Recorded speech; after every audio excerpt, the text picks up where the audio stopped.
Right then, as you can see, I'm at the cabin, uh, up with the chickens on a Saturday morning here. Uh, gonna get some stuff done. Got the fire stove going. When I got in here last night, it was a little nipply. So I was like, you know what? Let's fire everything up, make sure it works. So I lit the pilot on the furnace, and I ran that. And I lit the pilot on the stove, and I'm running that just to take the chill off.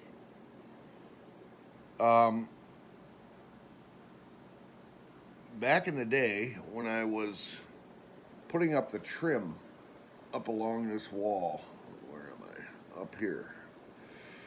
That's where the thermostat wire runs from the thermostat that's on the wall over there to the fire stove.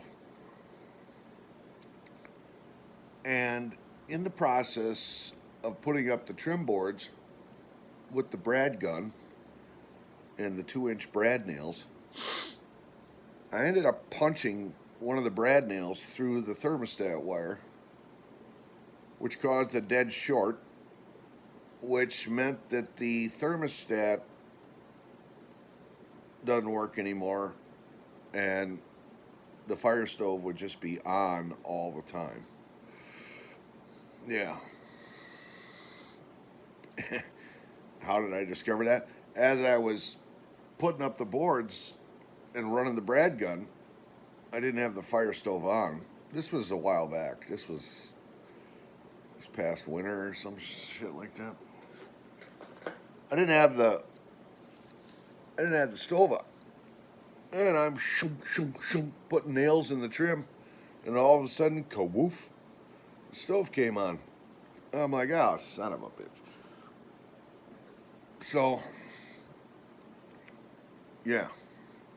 So I was like, all right, we gotta deal with that. But magically, for some reason today, that problem isn't there anymore. Because I fired up the pilot light on the stove and went over to the thermostat and flipped the lever. And ka-woof, it came on. Flipped the lever off. Poof, it went out.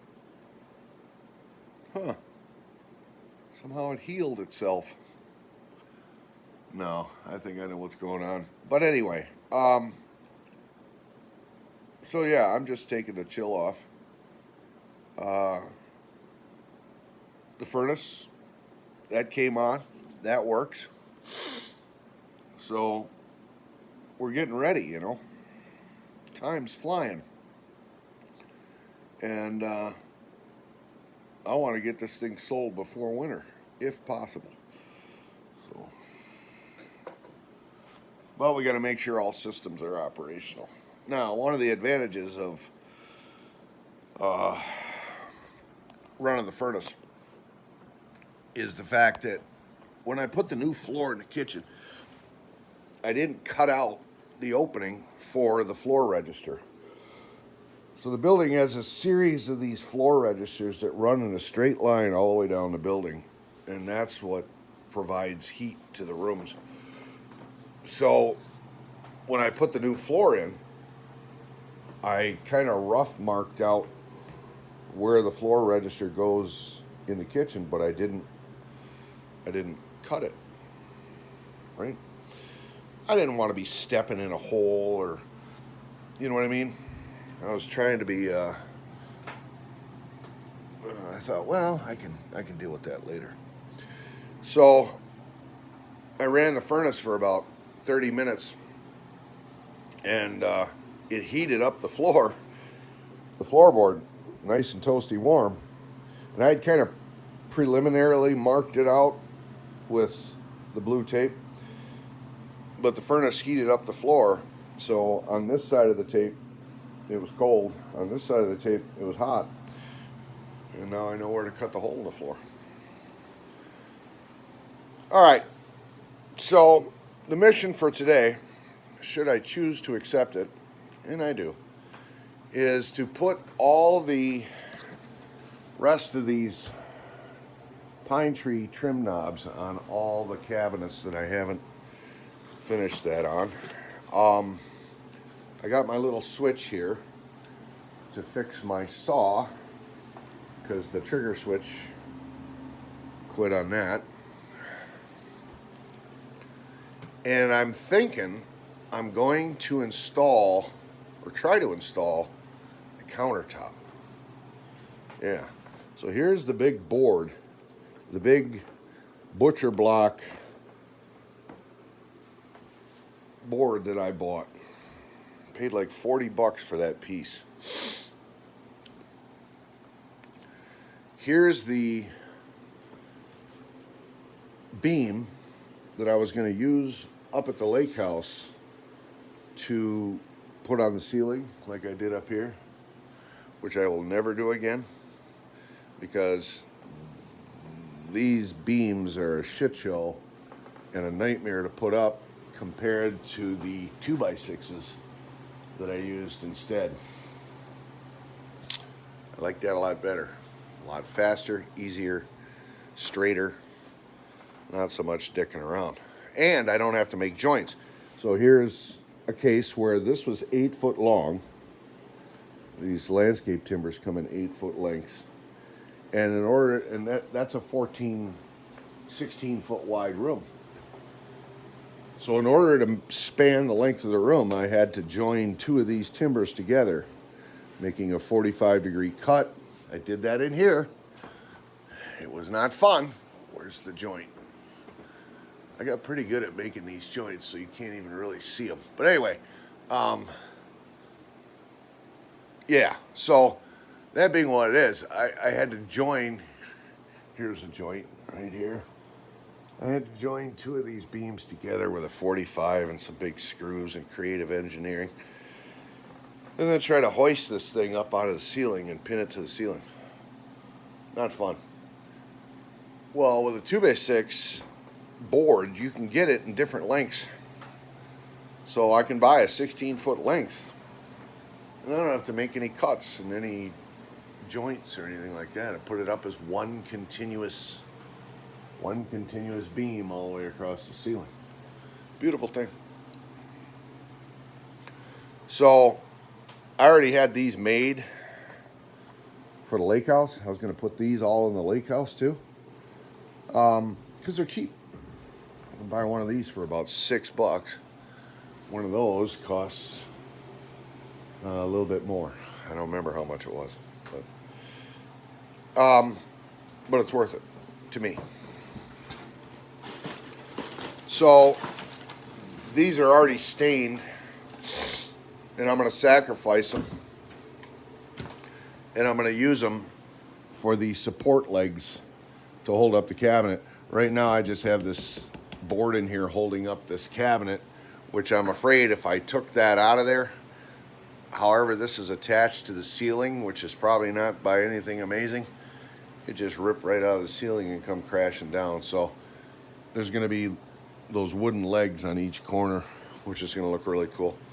So the goal today is to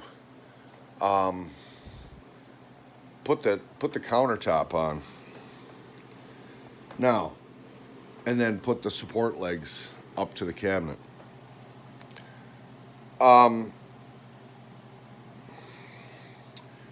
This countertop is wider than the existing one.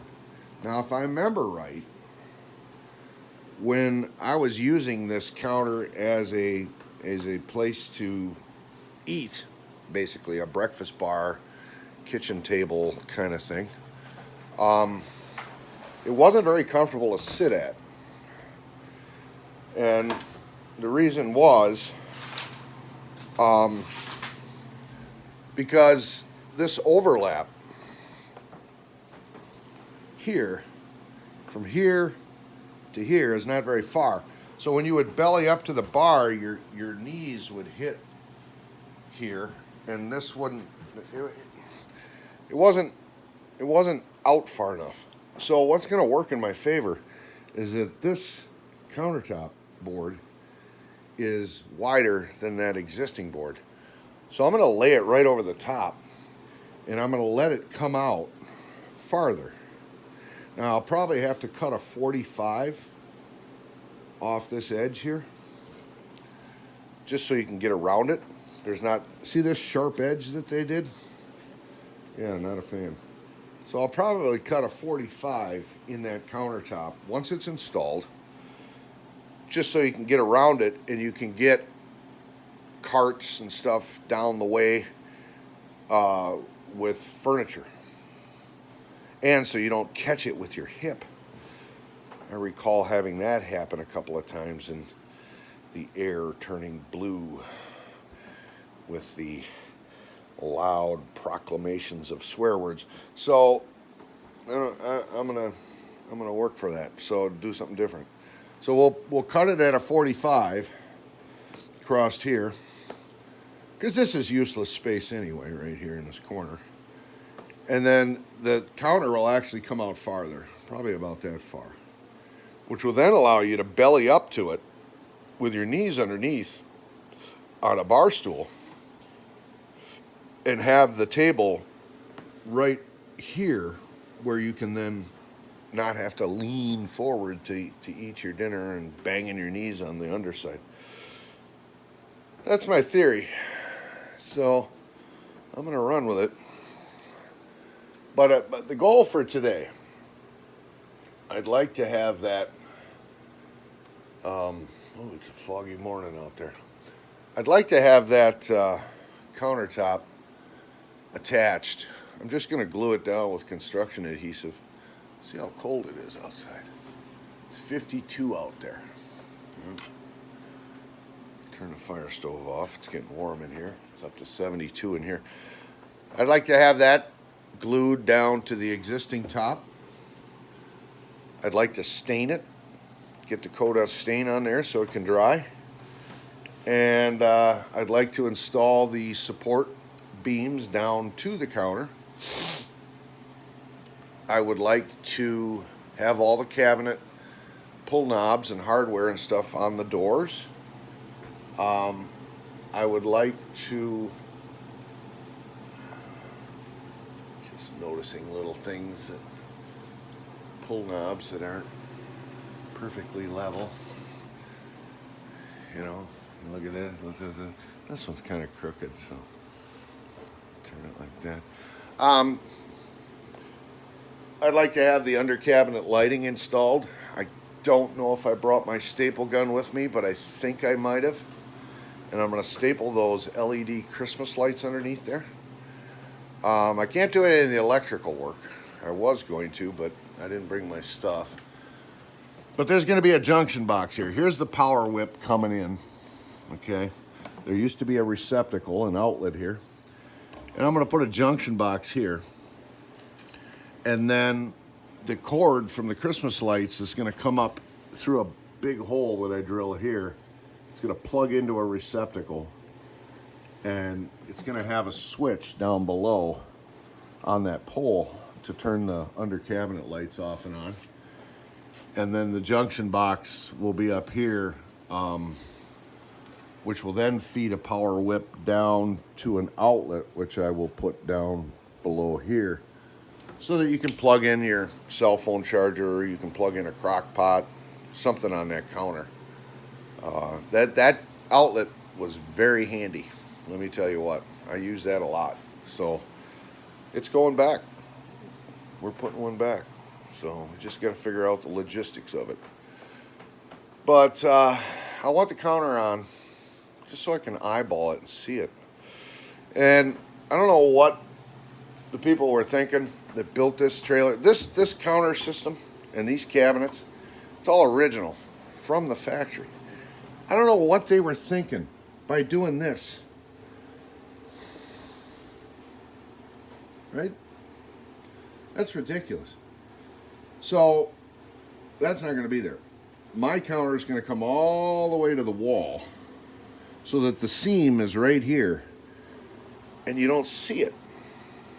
That seam They had the two pieces joined together with a gold threshold strip. It was horrible, hideous. Yeah, so we're gonna do it different. Yep. Scrunch is already poking around on Facebook Marketplace. She found me some stainless steel sinks to replace this beat up, scratched up Bensonhurst piece of shit. I was going to try to salvage that, reuse it, clean it up, reuse it, but if I can find something better, something brand new, which is what I'm finding, people have bought sink kits. Comes with the drain strainers, it comes with the faucet and everything. It's a kit. And then they must have changed their mind, decided they were going to go something different. So now they're trying to offload it real cheap on Facebook. 90 bucks, 100 bucks. You can't buy, I got to get some more coffee. You can't buy a stainless steel sink alone without all the faucet, with the faucets and the, just the bare sink for under 100 bucks. It's always like 150, 200, if I remember right, back in the day when I was pricing them. So she's finding them on Marketplace, 90 bucks, 100 bucks, comes with everything. Well, that's the way to go. So I'm gonna replace the sink.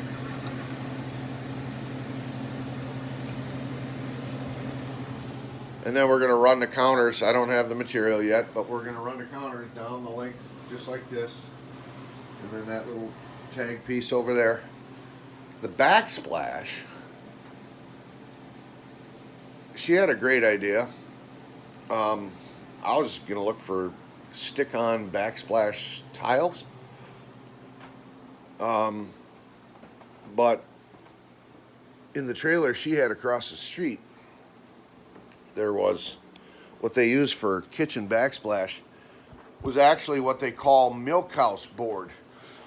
It's fiberglass paneling. Comes in a 4x8 sheet. It's got a dimpled texture on it. Farmers put that stuff up in their milk houses to brighten it up in the milk house because it's white. And it's easy to clean. You just hose it down with a hose. It's not fun stuff to work with because it's fiberglass, so when you go to cut it with a saw, it's an itchy job. But I can buy a 4x8 sheet of the stuff, and I can use that as backsplash material behind that sink, and it'll complement the white that's in the walls of the paneling I used and the white that's on the ceiling, and it'll brighten it up a little bit in there. It's not too expensive. I think I might go that route. Yeah, and just glue it to the wall.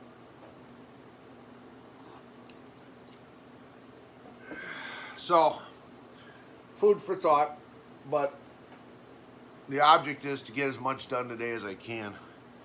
Scrunch is going to come down. I'm going to put her to work. She's good at organizing. I'm going to put her at work in the back bedroom, packing up the rest of the stuff in the back bedroom into boxes, organizing it, labeling it, and putting it in nice stacks so that when the time comes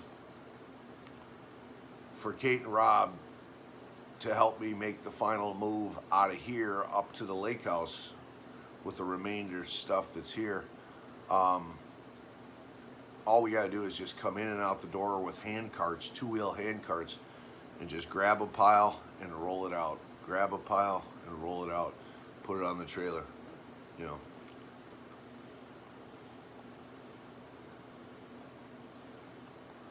So, I'm going to get crack-a-lacking on this, get going. Because the plan is to go back up to the lake house tonight, spend the night there, and then tomorrow take a play day of sorts. Now, that's going to bug me in my head because I don't want to waste time playing.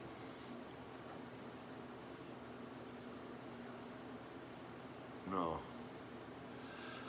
But like they say, all work and no play makes Kenny a dull boy. But unfortunately, right now, there's a lot of stuff to do.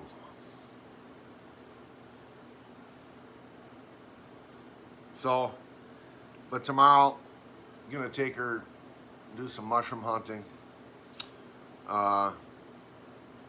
Then in the afternoon, in the evening, we'll go do some fishing. She's got off tomorrow for the holiday, so I gotta go to work. So I'll probably just let her stay at the house, and I'll go to work, and she can lock up when she leaves, kind of thing. I trust her. Yeah. Through all of that tumultuous turmoil that we went through when she lost her mind and went off the reservation during the house process, not once did she actually physically do anything malicious. You know what I mean? Other people in my past have. You know, yeah, they don't, something didn't go their way. They didn't get what they want. They were pissed off. They tried to punish. And that's why they're evil people.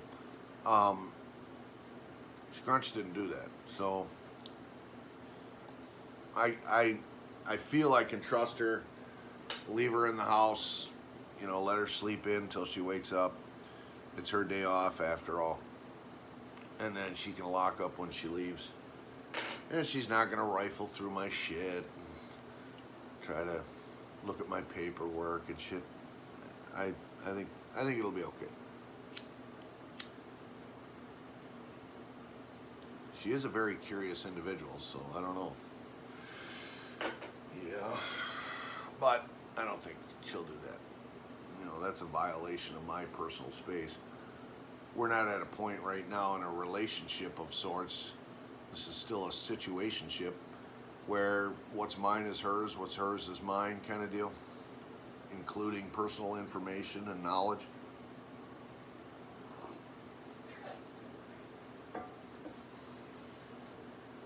Yeah, the ground that we're walking on is tender, so from past trauma, drama, and injury, so I think she'll respect that. But anyway, that's my plan for the day. I'd like to put that trim up on the south wall. I did remember to bring the bottle jack and a 2x4 to push that up there so I can pin it down. So I got high aspirations for today, but of course I find it absolutely awesome to sit here early in the morning with coffee and a smoke and the fire stove going, because I'm not going to have that at the lake house after this sells. Yep. It'll be somebody else's little pride and joy, but enjoy it while I can, you know. So, all right, that's just a morning check-in.